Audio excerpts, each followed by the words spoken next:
मित्रांनो, आज झालेला आहे उच्च प्राथमिक शिष्यवृत्ती परीक्षा इयत्ता 5वी 2026चा पेपर. माझ्यासमोर आहे आता भाषा व गणित या विषयाचा संच कोड सी. आपण बघणार आहोत सी प्रश्नपत्रिकेची सविस्तर उत्तरं. तुमच्याकडे इतर कोड असले तर तुम्ही फक्त काय करायचं आहे, तुम्ही त्या प्रश्नांमध्ये फक्त प्रश्न बघायचा आहे, मी स्पष्टीकरणासह उत्तर देणार आहे. चला तर मग वेळ न घालवता आपण आपल्या प्रश्नांना सुरुवात करूया. बघा, मराठीचा प्रश्न पहिला, त्याचं उत्तर आहे ऑप्शन नंबर 1. प्रश्न दुसरा उत्तर आहे ऑप्शन नंबर 4. प्रश्न तिसरा उत्तर आहे ऑप्शन 3. प्रश्न क्रमांक 4 उत्तर आहे ऑप्शन क्रमांक 3. प्रश्न क्रमांक 5 उत्तर आहे टुमदार.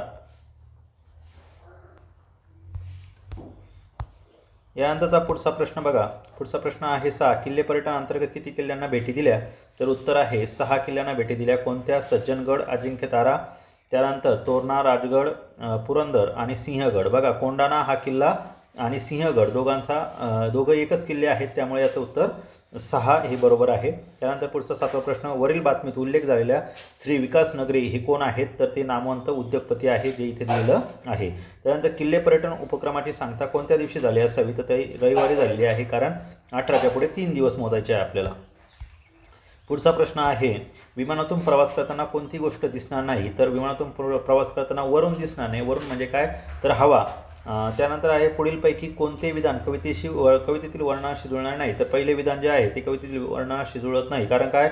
विमान पांढऱ्या शुभ्र ढगांमधून प्रवास करते असं कुठेही दिलेलं नाही आहे कवितेत, बरोबर. त्यानंतरचा पुढचा प्रश्न बघा. पुढीलपैकी कोणत्या शब्दाचा समानार्थाचा शब्द कवितेत आला आहे? तर विहग या शब्दाचा जो काही शब्द आहे तो कोणत्या शब्दाचा समानार्थाचा शब्द कवितेत आलेला आहे असं विचारलेलं आहे. तर बघा, या ठिकाणी याचं उत्तर आहे माता या शब्दाचा समानार्थी शब्द कवितेत आलेला नाही. विहग या शब्दासाठी पक्षी आलेला आहे. अवनीसाठी पृथ्वी किंवा धरती आलेला आहे. सौंदर्य यासाठी शोभा हा शब्द आलेला आहे. पुढचा प्रश्न. सोनालीने आपल्या परसबागेत सोनटक्का, जाई, मोगरा, पारिजात या फुलझाडांसोबत रंगीत कारंजे देखील बसवले. वरील वाक्यातील नामांची संख्या दर्शवणारा पर्याय कोणता? तर त्याचं उत्तर आहे 8. कोणते आहेत ती नामं? तर या ठिकाणी बघा, नाम आहे सोनाली, परसबाग, सोनटक्का, जाई, मोगरा, पारिजात, फूल आणि झाड. ही एकूण 8 नामे यामध्ये आहेत. त्यानंतरचा पुढचा प्रश्न. पुढीलपैकी अशुद्ध शब्दाचा पर्याय निवडा. तर अलगद हा चुकीचा आहे.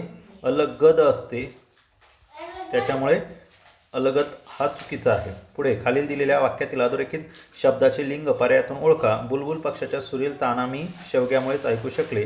तर या ठिकाणी या ताना, तर आपण काय म्हणतो?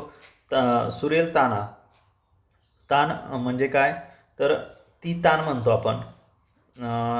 त्यानंतर इथे बघा, इथे तो तान म्हणणार आहे आपण त्याला, बरोबर. सुरेल ताना म्हणजे काय? पक्षाचा आवाज. आवाजाला आपण तान म्हणत असतो, तर तो ताना म्हणतो आपण त्याला, म्हणून त्याचं उत्तर आहे पुल्लिंग. त्यानंतरचा पुढचा प्रश्न. खाली दिलेल्या वाक्याचा काळ ओळखून त्याच काळाचे वाक्य असलेला पर्याय निवडा. राही पळत जाऊन गाडी पकडेल हा भविष्यकाळ आहे आणि त्याच्यासाठी सोहम चहा घेणार आहे हे वाक्य त्या ठिकाणी भविष्यकाळाचं आहे, म्हणून पर्याय क्रमांक 4 उत्तर आहे. पुढे खालील वाक्यात कोणते विरामचिन्ह द्यावयाचे राहिले आहे? तर या ठिकाणी रमाई यांच्या पुढे संयोग चिन्ह म्हणजे असं डॅश द्यायचं राहिलं होतं. या दीनदुबळ्यांची आई व बहुजनांची सावली होत्या, तर हे तिथं संयोग चिन्ह पाहिजे होतं. पुढे खालील वाक्यात रिकाम्या जागी कोणता वाक्प्रचार निवडला असता वाक्य अर्थ पूर्ण होईल? गावात पोलीस आले ही बातमी दौंडीगत सगळीकडे पसरली. पुढचा प्रश्न बघा. प्रश्न क्रमांक 18 ते 20 उतार्यावर आधारित होता. वरील संवादात एकूण किती व्यक्तींनी भाग घेतला असावा? तर या ठिकाणी बघा, इथं उत्तर दिलं आहे हो सर असे म्हणत सगळेजण वर्गातून बाहेर पडून हॉलच्या दिशेने निघाले. म्हणजे हो सर म्हणणारे सगळे विद्यार्थी होते, त्यामुळे आपलं उत्तर असणारे पर्याय क्रमांक 1 वर्गातील सर्व जण. त्यानंतरचा पुढचा प्रश्न आहे, चित्राचे प्रदर्शन कोणत्या तारखेला भरणार आहे? तर इथे सांगितलेलं आहे स्वातंत्र्य दिनाच्या पूर्वसंध्येला चित्राचे प्रदर्शन भरणार आहे ना, म्हणजे याचा अर्थ काय? पूर्वसंध्या कधी असते स्वातंत्र्य दिनाची? तर ती असणार 14 ऑगस्ट. वरील संवादाशी जुळणारे विधान पर्यायातून निवडा. शाळेत काय बनणार होते? तर चित्रकला प्रदर्शन भरणार होते. ऑप्शन क्रमांक 4 उत्तर आहे. पुढचा प्रश्न बघा. खालील वाक्यातील अधोरेखित शब्दासाठी अचूक मराठी पर्यायी शब्द निवडा. तर या ठिकाणी हायलाईट हा शब्द अंडरलाईन केलेला होता. हायलाईटचं मराठी शब्द येतो क्षणचित्रे. खालील अर्थाची म्हण पर्यायातून निवडा. दोन्ही बाजूंनी बोलणाऱ्या व्यक्तीला किंमत नसते, त्याला दोन्ही घरचा पाहुणा उपाशी ही म्हण येईल. पाणी या शब्दाला अचूक समानार्थी शब्द पर्यायातून निवडा. तर आंबू म्हणजे पाणी. त्यानंतर राष्ट्रसंत तुकडोजी महाराज यांचे पूर्ण नाव काय? तर ते आहे माणिक बंडोजी. हे त्याचं करेक्ट उत्तर आहे. पुढे आहे प्रश्न क्रमांक 25. प्राणी आणि त्यांची पिल्ले यांच्या अचूक जोड्या लावलेला पर्याय निवडा. तर या ठिकाणी जोड्या तुम्हाला लावून दिलेल्या आहेत. ऑप्शन नंबर 2 हे त्याचं करेक्ट उत्तर असणार आहे. त्यानंतरचा पुढचा प्रश्न आहे, आयुष 1 मिनिटात 125 मीटर अंतर धावतो, तर 500 मीटर अंतर धावण्यासाठी त्याला किती सेकंद वेळ लागेल? तर बघा 125 गुणिले 4 केलं तर 500 उत्तर येतं. म्हणजे 60 गुणिले 1 मिनिटात 60 सेकंद असतात. 60 गुणिले 4 करा, उत्तर काय असणार आहे? तर 240 सेकंद येईल. म्हणून ऑप्शन 4 उत्तर आहे. पुढे प्रश्न क्रमांक 27. एका गावात पुरुष व स्त्रियांची एकूण संख्या 1400 आहे. त्यात 560 पुरुष असतील तर स्त्रियांची संख्या पुरुषांच्या संख्येपेक्षा शेकड्या कितीने जास्त अथवा कमी आहे? तर या ठिकाणी बघा 1400मध्ये 560 पुरुष असतील तर याचा अर्थ 840 स्त्रिया आहे. मग 1400चे 840 म्हणजेच काय, ते 60% होतात. मग पुरुष 60% जर महिला असतील तर याचा अर्थ पुरुष किती झाले? 40%. मग ते किती जास्त झाले? तर ते 20%ने महिला ज्या आहेत त्या जास्त झाल्या आहे. म्हणून ऑप्शन नंबर 4 करेक्ट उत्तर आहे. पुढे 28 नंबर. एका आयताकृती शेताला तारेचे 3 पदरी कुंपण घालण्यासाठी 1080 मीटर तार लागली. शेताची लांबी रुंदीच्या दुप्पट असल्यास शेताची रुंदी किती? तर या ठिकाणी काय करायचं? 3ने 1080 भाग दिला तर उत्तर येतं 360. आता काय, या 360मध्ये लांबी रुंदीच्या दुप्पट आहे. म्हणजेच आपण जर रुंदी काढली तर ती येते 60 येणार आहे. का? कारण आपल्याला लांबी 2दा घेतो, रुंदी 2दा घेत असतो आपण. म्हणून आपण काय करणार? 3x म्हणजे 3x अधिक 3x 6x होईल. 6xने 60ला भागला तर 6ने 6 6 36. म्हणजे जर तुम्ही रुंदी 60 घेतली, लांबी त्याच्या दुप्पट म्हणजे 120 येणार आहे. आणि 60 आणि 120 किती होतात? 180 होतात. 180ची डबल 360. म्हणजे आपलं उत्तर काय असणार आहे? Option number 1. पुढचा प्रश्न, 1 7 5 8 हे अंक प्रत्येकी किमान एकदा वापरून तयार होणे मोठ्यात मोठी 5 अंकी संख्या, तर ती बनते 88,751, जो पर्याय ऑप्शन नंबर 2 मध्ये दिलेला आहे. पुढे आहे 6 दशक गुणिले 5 शतक म्हणजेच काय? 60 गुणिले 500 बरोबर किती? तर त्याचं उत्तर येतं 30,000. 30,000 म्हणजेच 300 शतक. पुढचा प्रश्न बघा, 3005 वजा 1189.3 आणि चौकोनाची किंमत विचारली होती. तर तुम्हाला याचं उत्तर काय करायचं आहे? तर हे जे उत्तर आहे इथे काय येणार आहे? तर त्याचं उत्तर असणार आहे, समोर वजाबाकी करून दाखवले. उत्तर आहे ऑप्शन नंबर 4. पुढे 4 तास 35 मिनिटे अधिक 3 तास 25 मिनिटे बरोबर किती? तर ते उत्तर येतं 7 तास 60 मिनिटे. 7 तास 60 मिनिटे म्हणजेच 8 तास होतात. म्हणून आपलं उत्तर येईल ऑप्शन नंबर 3. पुढे आहे, या पूर्णांकाचा योग्य चढता क्रम लावा. आता 5/9 5/9ला जर भाग दिला तर त्याचं उत्तर काय येतं? 9ने जर 5ला भाग दिला तर उत्तर येतं 0.5555 बरोबर. त्यानंतर बघा, म्हणजे तुम्हाला इथे त्याचं उत्तर पर्याय क्रमांक 3 येईल. तुम्हाला जे त्याला जर छेदाने भाग दिला अंशाला तर त्याचं जे काही स्पष्टीकरण आहे बघा, पहिला नंबर 3 अंश 7 तो येईल 0.428 428 6ला 13ने भाग दिला तर उत्तर येईल 0.461. 5ला 9ने भाग दिला तर उत्तर येईल 0.555 आणि 2ला 3ने भाग दिला तर उत्तर येईल 0.66. आता याने जर उत्तर काढलं तर आपलं उत्तर पर्याय क्रमांक 3 हा चढता क्रम येतो. पुढे 3 तास चालणारी एक परीक्षा 14 वाजून 15 मिनिटांनी संपली, तर 12 ताशी घड्याळानुसार परीक्षा किती वाजता सुरू झाली? तर आपल्याला काय करायचं आहे? 14 वाजून 15 मिनिटं झाले बरोबर.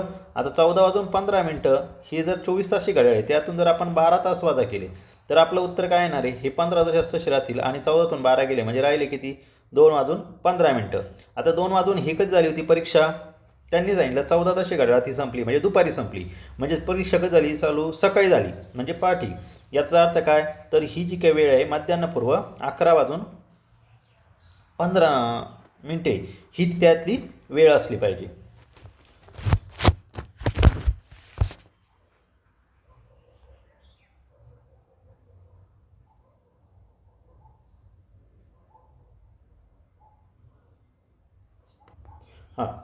यात 3 तास परीक्षा चालली आली आहे. यातून जर 3 तास वजा केले, 14 वाजून 3 गेले तर राहिले किती? 14 वाजून 15 मिनिटं म्हणजे काय? 14 वाजून 15 मिनिटं म्हणजे 14तून 3 वजा करायचे. 14तून 3 वजा केले तर उत्तर काय येतं? 11 वाजून 15 मिनिटे. हे 2:15 नाही, सॉरी, घाईमध्ये थोडंसं उत्तर चुकलं होतं. पुढचा प्रश्न, दशादशे 7 दराने एका मुद्दलाचे 4 वर्षाचे सरळ व्याज 1540 होते, तर मुद्दल किती? आपण मुद्दल जर डायरेक्ट 5500 घेतलं, त्याला गुणिले 19 गुणिले 4 करा, 5500 2 शून्य 100 2 शून्य कट करा, उत्तर काय येईल? 55 गुणिले 7 गुणिले 4, उत्तर येतं 1540, म्हणजेच आपलं सरळ व्याज मिळतं. म्हणून आपलं उत्तर काय असेल? Option number 2. पुढचा प्रश्न आहे, आकृतीत तयार होणाऱ्या विशाल कोनांची संख्या लघु कोनांच्या संख्येपेक्षा कितीने कमी आहे? आता या ठिकाणी बघा, हा एक विशाल कोन आहे ज्याचा माप हे 90 अंशापेक्षा जास्त दिसते आपल्याला, बरोबर. आता आपण इथे जर एकूण जर संख्या काढली तर इथे संख्या किती येणार आहे? 1 2 3 4 आणि 5, म्हणजे याची संख्या किती येणार आहे? 5 चोक 20. एकूण संख्या या ठिकाणी असणारे जे काही एकूण कोन असणार आहे ते 20 असणार आहे, बरोबर. आता या कोनांमध्ये आपण जर याचं लघुकोन काढले तर लघुकोन किती असणार आहे असं त्यांनी विचारलं होतं. तयार होणाऱ्या विशाल कोनांची संख्या ही लघु कोनांच्या संख्येपेक्षा कितीने कमी आहे? या ठिकाणी किती विशाल कोन होतात ते आधी आपल्याला समजून घ्यावं लागेल, बरोबर. आता हा आपल्याला 1 दिसतोय आणि आपण प्रत्येक ठिकाणी काय करत असतो? यांची बेरीज करत असतो, या 5ची 4ची 3ची 2ची आणि 1ची. तर ह्या आकृतीपासून ही अशी एक आकृती आहे, ही आपली एक आकृती सोडली तर बाकी तयार होणारे जे सगळे आहे ते लघु कोनच तयार होतात, बरोबर. त्यात कुठलाही विशाल कोन तयार होत नाही. म्हणजे त्याचा अर्थ काय रे? तर आपण जर ह्या आकृत्या घेतल्या, इथे किती तयार होतील? 1 2 3 4, 4 गुणिले इथे जर 4 घेतला, 4 संख्यांची बेरीज केली, 4 आणि 3 6 7 2 9 9 1 10 1. या ठिकाणी या आकृतीमध्ये एकूण कोन किती तयार होतात? तर बघा 1 2 3 4 5, बरोबर. 5 आणि 4 9 9 आणि 3 12 12 आणि 2 6 6 आणि 4 10 5 15, एकूण कोन तयार होतात 15. आता या 15 मध्ये काय आहे? फक्त एकच कोन असा आहे की तो विशाल कोन आहे, बाकी सगळे लघु कोन आहेत. मग 15 मधून हा जर 1 वजा केला तर आपलं उत्तर काय यायला पाहिजे? 14 उत्तर येतं. म्हणून या ठिकाणी आपलं उत्तर किती पाहिजे? 14 पाहिजे.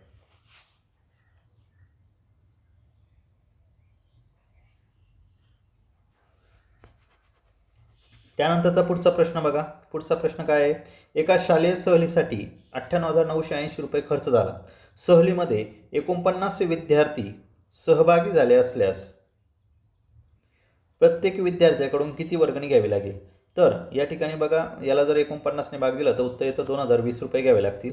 पुढे सानियाने दुकानातून 48 रुपये प्रति किलो दराने 15 किलो तांदूळ, 42 रुपये प्रति किलो दराने 5 किलो साखर व 170 रुपये प्रति किलो दराने 2 किलोग्रॅम शेंगदाणे खरेदी केले. तिने दुकानदारास 500 रुपयांच्या 3 नोटा दिल्या. दुकानदाराला तिला किती रुपये परत करावे लागतील? तर तिला दुकानदाराला 230 रुपये परत करावे लागणार आहे. 240चे 35% किती? तर 240चे 35% काढायचे असतील तर उत्तर काय येणार आहे? तर 240 गुणिले 35 भागिले 100 करा, उत्तर येईल 84.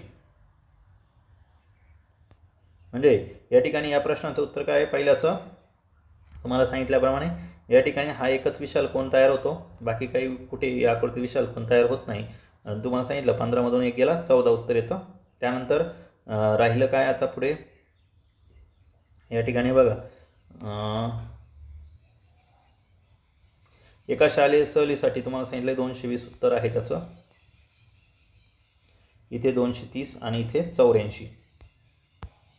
पुढचा प्रश्न, 35ला 7ने गुणण्याऐवजी 11ने गुणल्यास गुणाकार कितीने जास्त होईल? तर काय करायचं? 7 आणि 11 याच्यातला फरक 4 आहे. 35 गुणिले 4 केलं तर उत्तर काय येतं? 140. म्हणून उत्तर असेल 140. 1 ते 100 मध्ये 5 अंक असलेल्या संयुक्त संख्या किती आहेत? तर 5 हा अंक असणार एकूण संयुक्त संख्या 19 येतात, पण त्या 19 संख्यांमध्ये 5, 53 आणि 59 येत नाही. त्यामुळे आपलं उत्तर काय असणार आहे? तर ते आपलं उत्तर असणार आहे 16. 45.25 या दशांश अपूर्णांकाचे योग्य पद्धतीने वाचन कसे करा? तर याचं एकूण करेक्ट वाचन जे आहे 45.25 हे आहे ऑप्शन नंबर 4. त्यानंतर 43 नंबरचा प्रश्न, 35च्या सर्व विभाजकांचा गुणाकार हा 35च्या सर्व विभाजकांच्या बेरजेपेक्षा किती जास्त आहे? 35च्या एकूण विभाजकांचा गुणाकार केला तो येतो 1225. 35च्या एकूण विभाजकांची बेरीज केली तर ती येते 48 आणि यांचा वजाबाकी केली तर उत्तर येतं 1177. म्हणून ऑप्शन 1 त्याचं करेक्ट उत्तर आहे. पुढचा प्रश्न, एका मिठाईच्या खोक्यात 17 किलोग्रॅम 250 ग्रॅम मिठाई होती, त्यातील 13 किलोग्रॅम 750 ग्रॅम मिठाई विद्यार्थ्यांना वाटली, तर खोक्यात किती मिठाई शिल्लक राहिली? तर त्याचं उत्तर आहे 3 किलोग्रॅम 500 ग्रॅम मिठाई शिल्लक राहील वजाबाकी केल्यानंतर. पुढचा प्रश्न बघा, त्रिकोणाच्या एका बाजूची लांबी 14 मीटर असून उरलेल्या दोन्ही बाजू समान आहेत. जर त्रिकोणाची परिमिती 55 सेंटीमीटर असल्यास समान लांबी असणाऱ्या बाजूची प्रत्येक लांबी किती?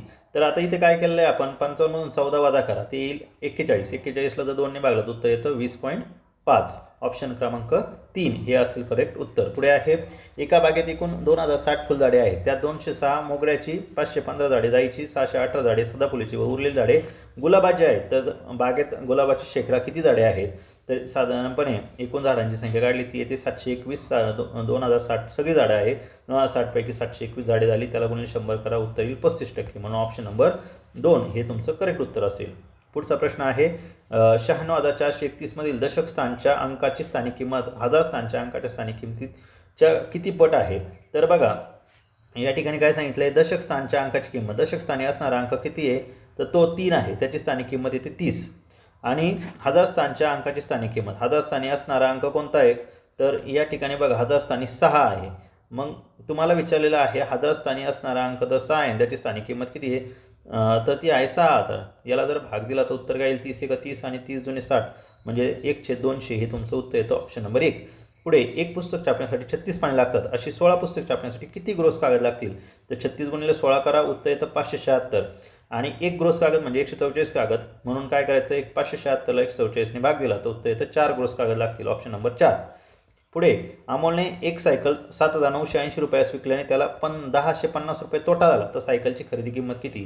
तर ती सायकलची खरेदी किंमत असणार आहे 9,030 रुपये, कारण 7,980 अधिक 1,050 करा, उत्तर 9,030 येतं.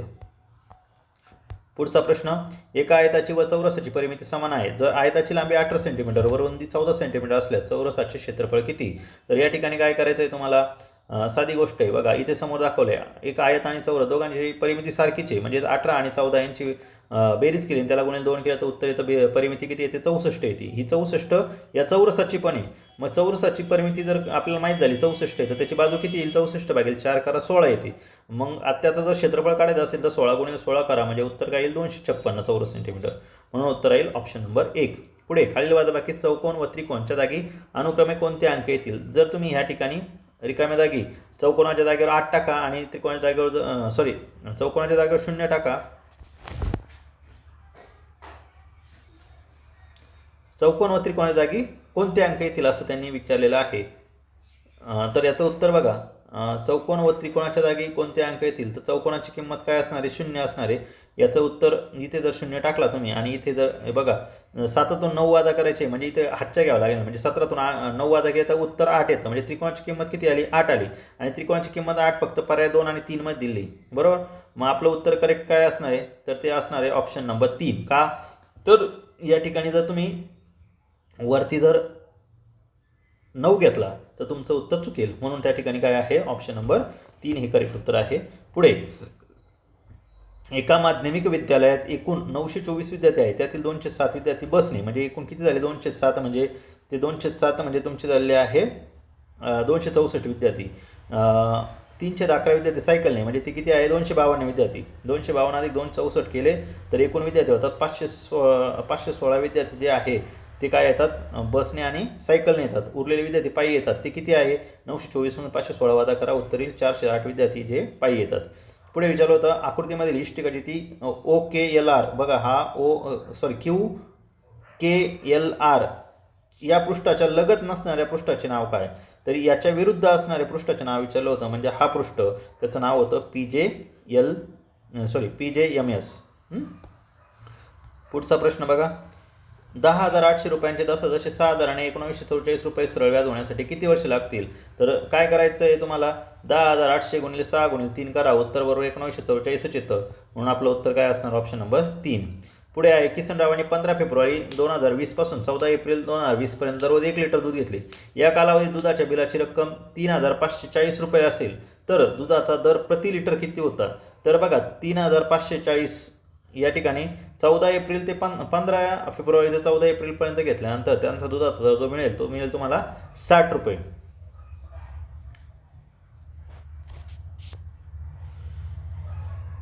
पुढचा प्रश्न,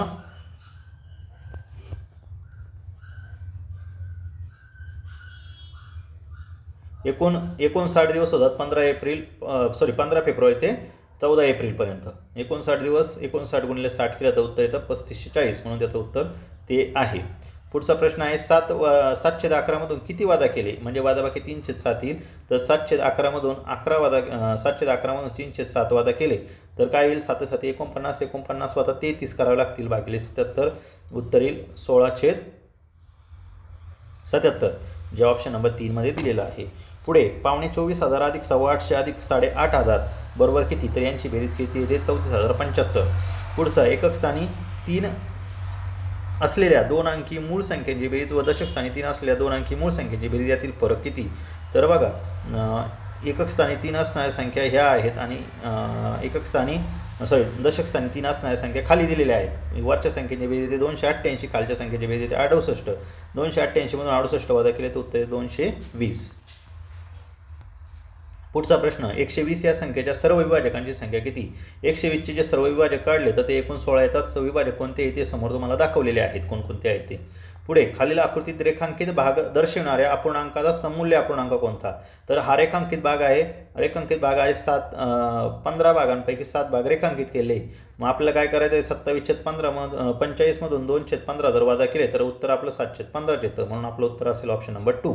पुढे 61 नंबर, 355.6 डेसिमीटर बरोबर किती हेक्टोमीटर विचारलं आहे, तर त्याचं उत्तर येतं ऑप्शन नंबर 2, 0.03956 हेक्टोमीटर. पुढचा प्रश्न आहे, जॉनने 5 खुर्च्या 7750 रुपयांना खरेदी केल्या आणि वाहतुकीसाठी त्याला 500 रुपये खर्च आला.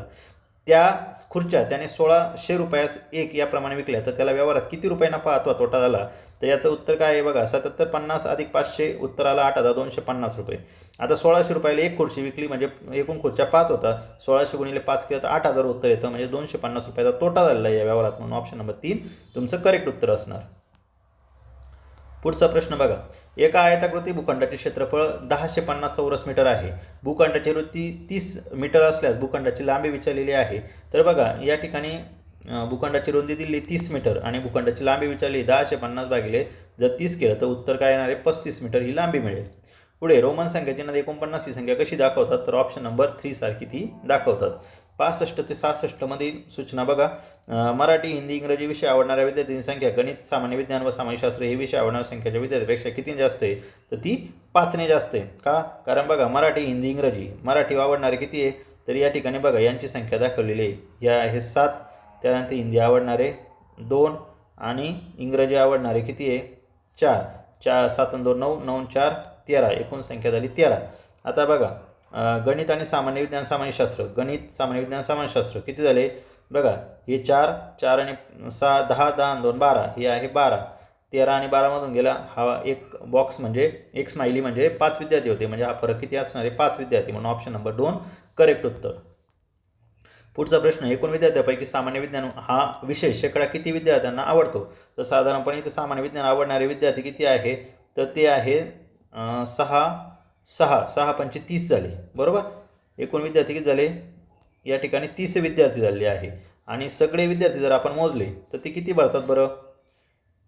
तर बघा स्माइलीज मोजू आपण, इथे किती आहे 6 7 7 आणि 2 9, 9 4 13, 13 आणि 4 17, 17 आणि हे जर सगळे मोजले तर हे 25 आहे. 25 पैकी किती आहे सामान्य विज्ञानवाले 6 आहे. 25 पैकी 6 म्हणजे किती झाले विद्यार्थी मग बघा, 25 पैकी 6 म्हणजे हे एकूण झाले 25 चोक 100, 6 गुणिले 4 24, उत्तर येईल 24%.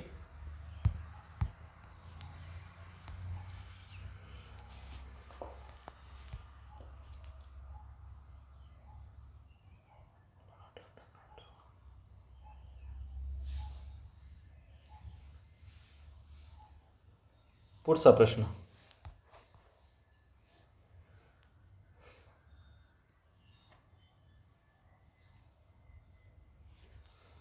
125 विद्यार्थी होते ना टोटल. 125 पैकी किती विद्यार्थी झाले ते, तर सामान्य विज्ञान आवडणारे 6 म्हणजे 30 विद्यार्थी. 125 पैकी 30 विद्यार्थी, 125 पैकी 30 विद्यार्थी म्हणजे शेकडा किती विद्यार्थी झाले, शेकडा म्हणजे गुणिले 100 करायचे. 25 125, 25 चोक 100, 5 सक 30, 6 चोक 24, 24 विद्यार्थी झाले आहेत. उत्तर ऑप्शन नंबर 2 येणार. मग पुढचा विषय, 15ने विभाज्य असणारी 3 अंकी संख्या कोणती? 15ने विभाज्य असणारी 3 अंकी संख्या किती आहे? तर त्या 15ने विभाज्य असणाऱ्या एकूण 3 अंकी संख्या 60 आहेत. पुढचा प्रश्न, उत्तम आरोग्यासाठी विद्या दररोज 1.5 तास सूर्यनमस्कार घालते, विनया दररोज 1.25 तास योगासने करते, तर एप्रिल महिन्यात विद्यापेक्षा किती जास्त वेळ आरोग्यासाठी दिला? तर उत्तर येईल 7.5 तास तिने जास्त दिला. पुढचा प्रश्न, एका भ्रमणध्वनी विक्रेत्याने 48,500 रुपयांना खरेदी केला. भ्रमणध्वनी ग्राहकास 52,500 रुपयांना विकला, तर भ्रमणध्वनी विक्रेत्यास किती रुपये नफा झाला? तर उत्तर येईल 4,250 रुपये नफा झाला, जो आहे 4,2500 रुपये. 0 ते 9 मधील कोणत्याही 5 अंक एकदाच वापरून तयार होणारी 5 अंकी मोठ्यात मोठी अशी संख्या कोणती की जिला 6 ने निशेष भाग जाईल? तर ती आहे 98,760. पुढचा प्रश्न, विश्वासकडील एका 20 रुपयांच्या नोटाच्या बंडल 27,301 या क्रमांकापासून 27,385 या क्रमांकापर्यंतच्या क्रमाने नोटा आहेत. या बंडलमधील 27,336 या क्रमांकापासून 27,345 या क्रमांकापर्यंतच्या नोटा त्याने मित्राला दिल्या, तर विश्वासकडील त्या नोटांच्या बंडलमध्ये किती रक्कम शिल्लक राहिली? तर एकूण 1,500 रुपये शिल्लक राहतील. पुढचा प्रश्न आहे, खालीलपैकी अयोग्य विधान कोणते? तर अयोग्य विधान आहे, एका वर्तुळातील सर्व जीवा समान लांबीचे असतात, हे चुकीचं विधान आहे. त्यानंतर 33,628, 36,328, 32,368, 38,632, 38,326 या संख्या चढत्या क्रमाने लावल्यास पहिल्या व मध्यभागी येणाऱ्या संख्यांच्या बेरजेची निमपट केली तर ती किती येईल? तर त्याचं उत्तर आहे 34,348. करून बघा तुम्ही. पुढचा प्रश्न आहे, 48 - 8 + 10 / 5 × 2 हे सोडवल्यानंतर किती उत्तर येईल? तर ते उत्तर येतं 74. कसं येतं? तर ते तुम्हाला मी समोर दाखवतोय. आधी भागाकार केला तर 5 × 10 होतील, 2 × 2 केलं तर उत्तर 4 येईल. 78 मधून 8 गेले 70 आले, 70 मध्ये हे 4 मिळवले तर उत्तर येतं 74. पुढचा प्रश्न, 3 बघा इथं 7 जर घेतला, ऑप्शन नंबर 2, 3/7 + 4/7 केलं तर उत्तर येतं 7/7 आणि याला भाग दिला तर उत्तर येतं 1. म्हणून तुम्हाला तुमचं याचं उत्तर काय आहे? Option number 2. तुम्हाला जर हा व्हिडिओ आवडला असेल तर तुमच्या सर्व मित्रांपर्यंत शेअर करा, कारण ही जरी सी उत्तरपत्रिका असली तरी तुम्ही तुमचा स्कोअरसुद्धा कमेंटमध्ये टाकू शकतात. व्हिडिओ आवडल्यास लाईक करा आणि तुमच्या सर्व मित्रांपर्यंत शेअर करायला विसरू नका. धन्यवाद.